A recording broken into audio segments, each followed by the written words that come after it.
যখন একজন সাহাবী রোজা অবস্থায় তার স্ত্রীর সাথে সহবাস করলেন এবং ভয়ে নবী সাল্লাল্লাহু আলাইহি ওয়াসাল্লামের কাছে ছুটে গেলেন, ঘটনাটি ছিল রমজান মাসে।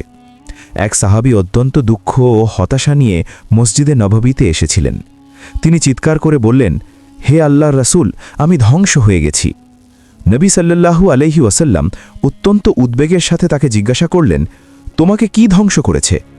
তিনি বললেন, আমি রোজা অবস্থায় আমার স্ত্রীর সাথে সহবাস করেছি, যার ফলে আমার রোজা ভেঙে গেছে।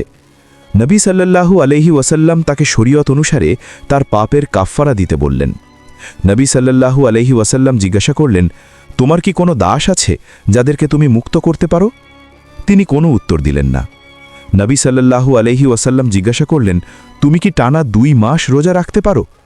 তিনি উত্তর দিলেন, হে আল্লাহর রাসূল, আমার মধ্যে যথেষ্ট সাহস নেই, এই একটি রোজা রাখতে গিয়েই আমার এই ভুল হয়েছে। নবী সাল্লাল্লাহু আলাইহি ওয়াসাল্লাম জিজ্ঞাসা করলেন, তুমি কি 60 জন মিসকিনকে খাওয়াতে পারো? তিনি অসহায়ভাবে উত্তর দিলেন, হে আল্লাহর রাসূল, আমার কাছে কিছুই নেই। তিনি চুপ করে রইলেন।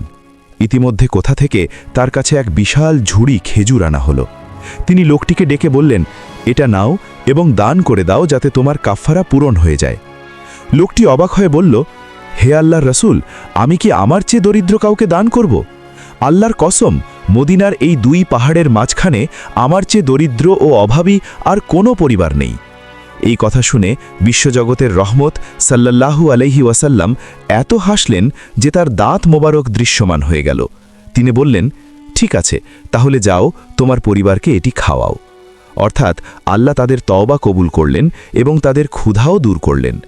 প্রকৃত দারিদ্র্য এবং প্রকৃত লজ্জা উভয়ই আল্লাহর কাছে গ্রহণযোগ্য। এরকম ইসলামিক ভিডিও আরও পেতে চ্যানেলটিকে এখনই সাবস্ক্রাইব করুন।